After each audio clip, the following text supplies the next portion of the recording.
On February the 6th, 1961, Ronald Reagan celebrated his 50th birthday. The next day, a young black child was born in the inner city of Atlanta, Georgia, to Herman Sr. and Elizabeth Thomas West. Some 52 years later, on Saturday, April the 20th of 2013, their son had the honor to tour the Reagan Ranch north of Santa Barbara, California. I had been invited by the Young America's Foundation, YAF, for the Rawhide Circle Retreat weekend to commemorate the 15th anniversary of their saving the Reagan Ranch from being lost. YAF was kind enough to allow my wife Angela, youngest daughter Austin, and our exchange student from China, Wang Ying Lin, to join me for the weekend. To walk the ground of Rancho Del Cielo was an incredible experience. There we were, able to see the place where Mikhail Gorbachev, Queen Elizabeth, and now deceased Prime Minister of England, Margaret Thatcher, had visited. As I stood there and looked upon the bed where President Reagan once slept, I just pondered how exceptional our nation truly is. See, President Reagan would never know who I was, but his example of principled conservative leadership was a model for me. That evening, I was to speak at the Reagan Ranch Center in downtown Santa Barbara on the topic of, can free enterprise survive for future generations? The real question for all of us is, can we still make the moral argument for free enterprise? And who can make that argument in America? Our constitutional republic was tailor-made for the American entrepreneurial spirit and that sense of individual industrialism that rewards us for our ideas. Those ideas are part of our innate ingenuity. That drives our innovation and requires investment to bring those ideas to fruition. When one considers the principles of limited government, it is so necessary to have a government that establishes policies to promote not a sense of welfare, but an environment where our free enterprise can flourish. If a government is limited in its scope, then it is fiscally responsible in understanding its roles and responsibilities. It recognizes its relationship with the individual is one of enabling, not enslaving. So when a government understands and recognizes, as Jefferson wrote, that it is the individual sovereignty that is preeminent, then the free marketplace of ideas abounds. Reagan articulated this beautifully when he stated, "We who live in free market societies believe that growth, prosperity, and ultimately human fulfillment are created from the bottom up, not the government down. Only when the human spirit is allowed to invent and create, only when individuals are given a personal stake in deciding economic policies and benefiting from their success, only then can societies remain economically alive, dynamic, progressive, and free. Trust the people."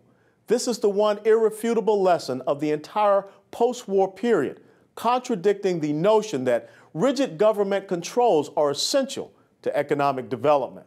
When I stood at the Reagan Ranch Center, next to the actual desk where in 1981, in the month of August, President Reagan signed into law the largest tax cut in American history, he was practicing what he preached, sound economic principle. See, at this time in the Reagan administration, we were breezing along with a nearly 7.3% GDP, gross domestic product, growth. The horrific contrast is that today we are limping along at barely 2% GDP growth. We continue to hear about government investment, which is antithetical to who we are as the American people, because government does not invest, it spends. And God knows we are spending far too much. The result is that we are growing the public sector economy over the private sector economy, and nowhere in the world has that been successful.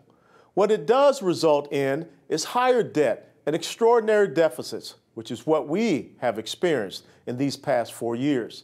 Even the father of tax and spend economic theory, John Maynard Keynes, eventually stated, taxation may be so high as to defeat its object, that given a sufficient time to gather fruits, a reduction of taxation will run a better chance than an increase in balancing a budget. President Calvin Coolidge said, "The first object of taxation is to secure revenue. Experience does not show that the higher rate produces the larger revenue. I agree perfectly with those who wish to relieve the small taxpayer by getting the largest possible contribution from the people with larger incomes. But if the rates on the large incomes are so high that they disappear, the small taxpayer will be left to bear the entire burden. To raise tax rates and to eliminate tax deductions is simply double taxation. Reduction of the capital necessary for the free marketplace to thrive, for ideas to become real. This is not a part of the fundamental premise of American entrepreneurship. As Reagan said, the Founding Fathers knew a government can't control the economy without controlling the people. And they know when a government sets out to do that, it must use force and coercion to achieve its purpose.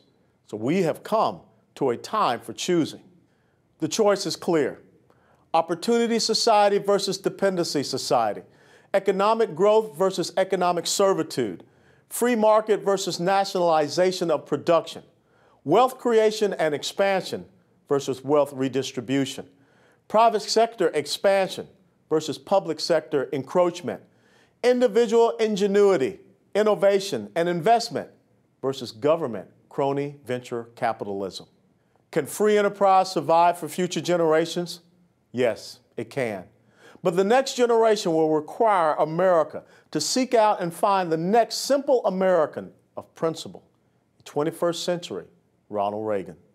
It is time for us to realize that we're too great a nation to limit ourselves to small dreams. We're not, as some would have us believe, doomed to an inevitable decline. I do not believe in a fate that will fall on us no matter what we do. I do believe in a fate that will fall on us if we do nothing. So with all the creative energy at our command, let us begin an era of national renewal. Let us renew our determination, our courage, and our strength. And let us renew our faith and our hope. We have every right to dream heroic dreams. Those who say that we're in a time when there are no heroes, they just don't know where to look.